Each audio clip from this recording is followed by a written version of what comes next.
আসসালামু আলাইকুম প্রিয় শিক্ষার্থী বন্ধুরা, কেমন আছো? দূর দূরান্ত থেকে যে ডিস্ট্রিক্ট থেকে আমাদের এই ক্লাসটা ফলো করছো তাদের অভিনন্দন ও স্বাগতম জানিয়ে আমাদের ইংরেজির দ্বিতীয় পাঠ শুরু করছি, অ্যাফার্মেটিভ টু নেগেটিভ। এখন প্রিয় শিক্ষার্থী বন্ধুরা, আমরা গত ক্লাসে অ্যাফার্মেটিভ থেকে নেগেটিভের প্রথম পর্বটা করেছিলাম, আর এখন আমরা দ্বিতীয় পর্ব নিয়ে আলোচনা করছি। আমাদের গত ক্লাসটা একটু রিমাইন্ড করাই দিচ্ছি তোমাদের বোঝার জন্য এবং তোমাদের মনে রাখার জন্য। স্যার, আমরা প্রথম ক্লাসে করেছিলাম অ্যাফার্মেটিভ থেকে নেগেটিভের 5টা নিয়ম। প্রথমে আপনি আলোচনা করেছিলেন যে প্রথমে যদি নট অনলি থাকে বা অ্যালন থাকে, অনলি বা অ্যালন থাকলে আমরা অবশ্যই নান বাট, নাথিং বাট বা নট মোর দেন লিখবো।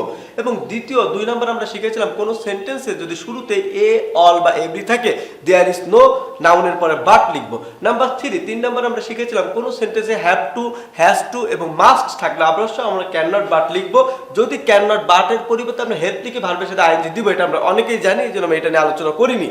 নাম্বার 4 নম্বর আমরা আলোচনা করেছিলাম অ্যাজ সুন অ্যাজ থাকলে আমরা ওটা উঠাই দিয়ে নো সুনার হ্যাড লিখবো এবং কমার জায়গায় আমরা দেন লিখবো।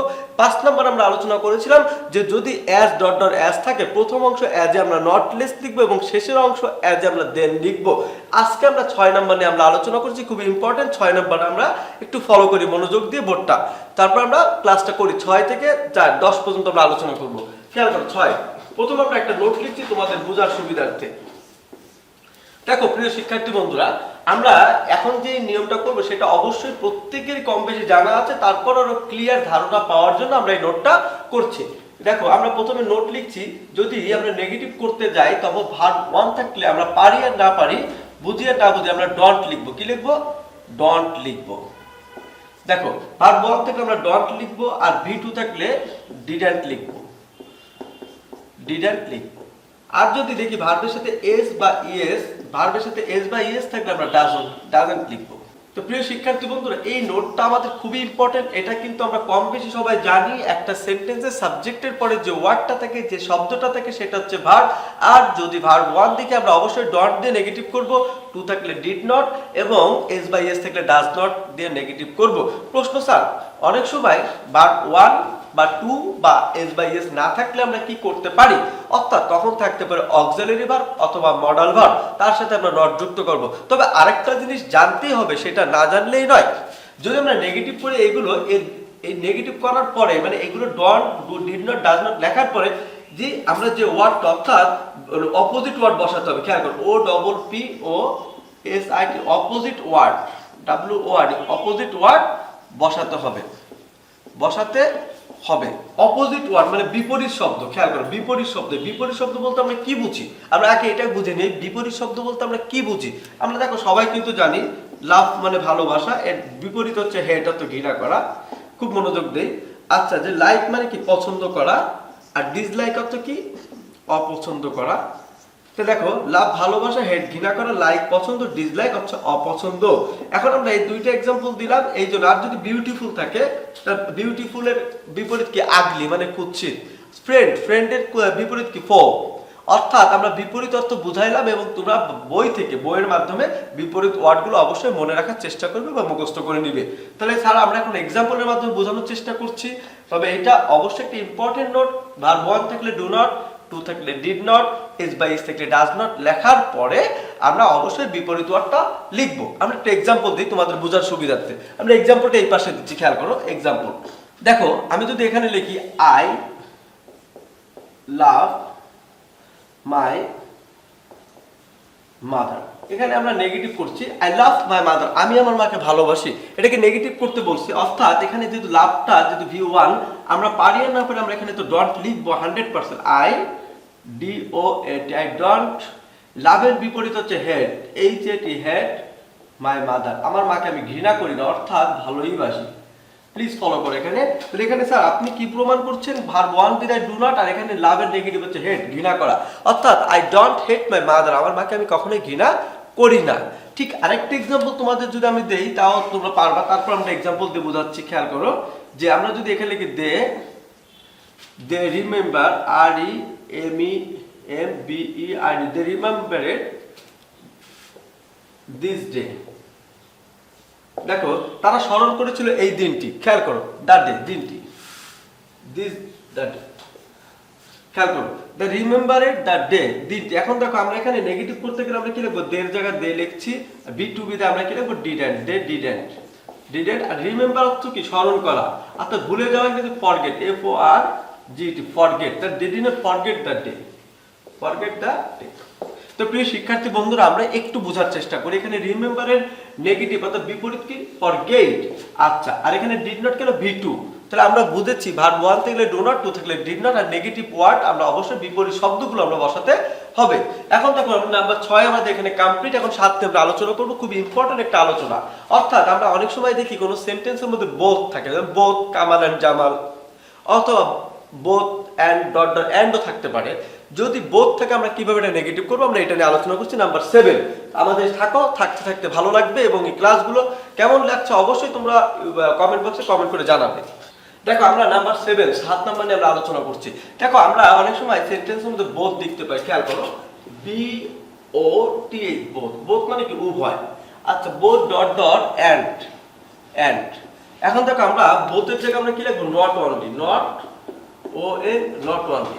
আর এন্ড এর জায়গায় আমরা লিখবো বাট অলসো, বাট অলসো। তাহলে আমরা স্যার এখানে বুঝি, যদি বোথ থাকে, বোথ দিয়ে আমরা নেগেটিভ করতে বলা হয়, তাহলে আমরা অবশ্যই কি করব? বোথের পরিবর্তে আমরা কি নট অনলি লিখবো, আর এখানে এন্ড এর মধ্যে বাট অলসো লিখবো। এখন যদি আমি একটা एग्जांपल দেই তোমাদের, যাতে ক্লিয়ার হয়ে যাবে, একটু एग्जांपलेর মাধ্যমে বুঝি। খেয়াল করো, BOTH, both Kamal, Kamal and Mina went there. দেখো এখানে নেগেটিভ করতে বলছে, এখন পারি না পারি, আমরা বোথ থেকে কি লিখবো? Not only. তাহলে অ্যানসারটা কি হবে? Not only Kamal. শুধুমাত্র কামাল না, এই এন্ড এর জায়গায় লিখবো but also, but also Mina went there. কোনো পরিবর্তন আমরা করছি না, ওয়েন্ট দেয়ার। এখন প্রিয় শিক্ষার্থী বন্ধুরা, আমরা একটু দেখি, এখানে যদি বোথ আছে তাহলে বোথ থাকলে কি নট অনলি লিখছি, আর এখানে বাট অলসো কেন লিখছি? এন্ড এর কারণে, আর কোনো পরিবর্তন আমরা করিনি। তাহলে প্রিয় শিক্ষার্থী বন্ধুরা, এখন প্রশ্ন স্যার, যদি বোথ না থেকে শুধুমাত্র এন্ড থাকে, তখন আমরা কিন্তু নট অনলি বাট অলসো তে করব। আমরা আরেকটা एग्जांपल দিয়ে বুঝি, যদি এন্ড থাকে এটাকে নেগেটিভ করতে বললে আমরা তারপরও নট অনলি বাট অলসো দিয়ে করতে পারি। আমরা একটু দেখো দ্বিতীয় নাম্বার एग्जांपल একটু বোঝাচ্ছি। দ্বিতীয় নাম্বার एग्जांपलটা আমরা একটু দেখি, নাম্বার 2 মানে বি নাম্বার एग्जांपलটা দেখি। যেমন দেখো, I and my father will go there. আমি এবং আমার বাবা সেখানে যাব। অর্থাৎ এখানে আই থেকে not only I but also, but also. এখন দেখো এখানে নট অনলি, এই যে এন্ড এর পরিবর্তে না, আমরা যদি এন্ড যুক্ত থাকলে আমরা কি করব? সাবজেক্টটাকে নট অনলি লিখব, তারপর আই, তারপর এখানে এন্ড এর but also my father, FATH, my father will go there. তো প্রিয় শিক্ষার্থী বন্ধুরা, আমরা এখানে বুঝলাম, যদি বোথ অনেক সময় নাও দিতে পারে টিচাররা, যদি শুধু এন্ড দেয় এবং এটাকে নেগেটিভ করতে বলে, আমরা ওই সাবজেক্টটাকে শুরুতেই নট অনলি লিখবো, তারপরে যা থাকবে সেটা বসাই দিয়ে এন্ড এর জায়গায় বাট অলসো লিখবো, কোনো পরিবর্তন করব না। তাই নাম্বার 8 নিয়ে আমরা আলোচনা করবো ইনশাআল্লাহ। আমরা 7 নম্বরও ক্লিয়ার বুঝেছি। তো স্যার আপনি বুঝাইতে চাচ্ছেন যে এইগুলো ইংরেজির বেসিক, একটি স্টুডেন্টের অবশ্যই এই বেসিকগুলো সবসময় মনে রাখতে হবে। পরীক্ষার হলে যে কোনো চাকরিতে এই নিয়মগুলো অবশ্যই মেমোরিতে রাখতে হবে। দেখো আমরা 8 নাম্বার নিয়ে আলোচনা, কোন সেন্টেন্স কোন সেন্টেন্সে যদি তুমি সামটাইম দেখতে পাও,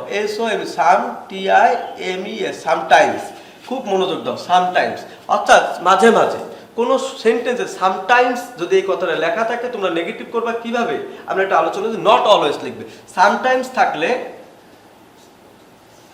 কি লিখবে? নট অলওয়েজ, নট অলওয়েজ লিখবে, আর কোনো পরিবর্তন নাই। আমরা একটা एग्जांपल দিয়ে বোঝানোর চেষ্টা করছি, খেয়াল করো। एग्जांपल এ নাম্বার, দেখো সেন্টেন্সে সামটাইমস থাকলে আমরা কি লিখবো? নট অলওয়েজ লিখবো। তাহলে আমরা এখানে একটা एग्जांपल দেই, যেমন এখানে যদি আমরা লিখি দা রিচ, তাহলে এখন দেখো প্রিয় শিক্ষার্থী বন্ধুরা, আমরা এখানে কি করব, যে আমরা एग्जांपल দিচ্ছি, এই एग्जांपले the rich are sometimes happy, HAPPY happy. এখন দেখো এটাকে আমরা নেগেটিভ করতে গেলে আমরা কি করব? এখানে সামটাইমস আছে, অর্থাৎ আমরা এখানে কি নট অলওয়েজ, তাহলে এখানে লিখতে পারি কি the rich are not always happy. অর্থাৎ এখানে আমরা অ্যানসারটা লিখতে পারি the rich are not always happy, HAPPY happy. তো প্রিয় শিক্ষার্থী বন্ধুরা, আসলে আমাদের এই বেসিকগুলো অবশ্যই জানতে হবে। একটা স্টুডেন্ট যদি ইংলিশ নিয়ে পড়ো, ইংলিশ স্টাডি করো বা স্টুডেন্ট হও, তোমরা অবশ্যই এই নর্মাল বেসিকগুলো জানতে হবে। এই জন্য আমরা এগুলো ক্লাস নিচ্ছি, আর আমরা নিতাম না। যাই হোক, আমরা তাহলে এখানে কি শিখলাম? সামটাইমস থাকলে আমরা নট অলওয়েজ লিখবো, এর প্রমাণ এখানে দিয়ে দিলাম। এখন আমরা নাম্বার 8 9 নিয়ে আমরা আলোচনা করছি এবং খুব ইম্পর্টেন্ট একটা নিয়ম নিয়ে আলোচনা করছি। বিশেষ রিকোয়েস্ট থাকবে এই 9 নাম্বার এক্সাম্পলটা, প্লিজ বিশেষ রিকোয়েস্ট থাকবে এই 9 নাম্বার এক্সাম্পলটা তোমরা অবশ্যই মনোযোগ সহকারে বোঝার চেষ্টা করো, কারণ এই এক্সাম্পলের মাধ্যমে অনেক কিছু আছে যেটা আমরা অনেকেই জানি না। অর্থাৎ এমন কিছু সেন্টেন্স আছে যা চিরন্তন সত্য, বৈজ্ঞানিক সত্য, অভ্যাসগত, যেটাকে আমরা বলি ইউনিভার্সাল ট্রুথ, অর্থাৎ চিরন্তন সত্য। খুব মনোযোগ দাও। চিরন্তন সত্য, বৈজ্ঞানিক সত্য এবং অভ্যাসগত এমন কোনো কথা, এমন কোনো সেন্টেন্স যদি থাকে, এর কোনো নেগেটিভ করতে যদি বলা হয়, মনে রাখবা এগুলোর কখনো নেগেটিভ করা সম্ভব না। যদি নেগেটিভ করতে বলে প্রশ্নপত্রে, তাহলে অবশ্যই এটা ইন্টারোগেটিভে নেগেটিভ করতে হবে। তাহলে আমরা কি বললাম? চিরন্তন সত্য, অভ্যাসগত, বৈজ্ঞানিক সত্য, তিনটা। তাহলে আমরা এখানে নোটটা লিখতে পারি, কোন সেন্টেন্স এ কি পয়েন্ট? চিরন্তন সত্য,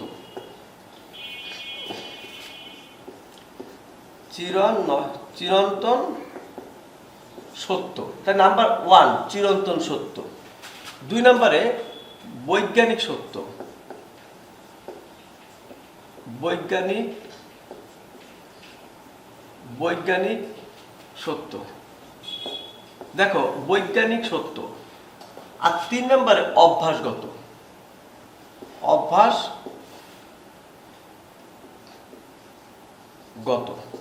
তাহলে এখন দেখো আমরা 3টা পয়েন্ট বুঝি। চিরন্তন সত্য, বৈজ্ঞানিক সত্য, অভ্যাসগত এমন কোনো সেন্টেন্সের নেগেটিভ হয় না।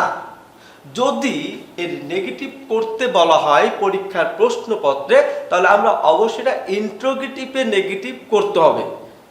তাহলে কি করতে হবে? ইন্টারোগেটিভে নেগেটিভ করতে হবে।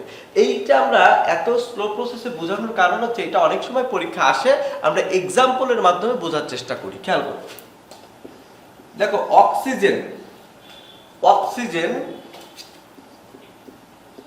is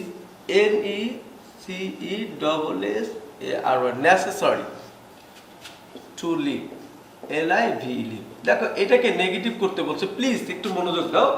oxygen is necessary to live, অর্থাৎ অক্সিজেন কি প্রয়োজন বাঁচার জন্য, এটা চিরন্তন সত্য।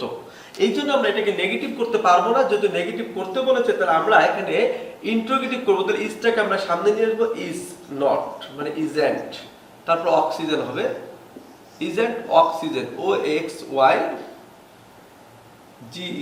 অক্সিজেন। তো ইজেন্ট নেগেটিভ করে, isn't oxygen necessary, NECESSAR necessary to live, to LIVE live, to live. এখন দেখো এটাকে আমরা ইন্টারোগেটিভ চিহ্ন দিব। তাহলে স্যার এখানে বোঝা গেল খুব একটা ইম্পর্টেন্ট আলোচনা। নাম্বার 2 বি নাম্বার আমরা যদি আরেকটা एग्जांपल দিই, যেমন লিখতে পারি HEALTH health is wealth, WEALTH wealth. এটা যদি নেগেটিভ করতে বলা হয়, তাহলে আমরা কি করব? ঠিক একই ভাবে হেলথ ইজ ওয়েলথ, এটা আমরা কি is not health, HEALTH health wealth, WEALTH wealth. তাহলে স্যার এখানে আমরা ক্লিয়ার বুঝলাম ইন্টারোগেটিভে নেগেটিভ করতে হবে। প্রিয় শিক্ষার্থী বন্ধুরা, আরো কিছু আলোচনা আছে, আমরা নেক্সট পর্বে আলোচনা করব। তাহলে আমরা এখানেই বিদায় নিতে চাচ্ছি। আমরা স্যার এই যে 2টা নিয়মে যতটুকু শিখেছি, আমার মনে হয় আমি যা বুঝতে পারি, তোমরা অবশ্যই এই বেসিকগুলো মনে রাখার চেষ্টা করবে। অ্যাফার্মেটিভ থেকে নেগেটিভ, তোমাদের ক্লাসটা কেমন লেগেছে এবং কোনো অভিযোগ থাকলে অবশ্যই কমেন্ট বক্সে কমেন্ট করবে, অথবা আমার ফোন নাম্বারে ফোন করে তুমি জানতে পারো। তবে রাত 10টার পরে ফোন দিলে ভালো হয়, কারণ আমি প্রায় ব্যস্ত থাকি। আল্লাহ হাফেজ। পরবর্তী ক্লাসে তোমাদের সাথে দেখা হবে নতুন কোনো আপডেট ক্লাস নিয়ে। এখন ভালো থাকবে, দোয়া করি।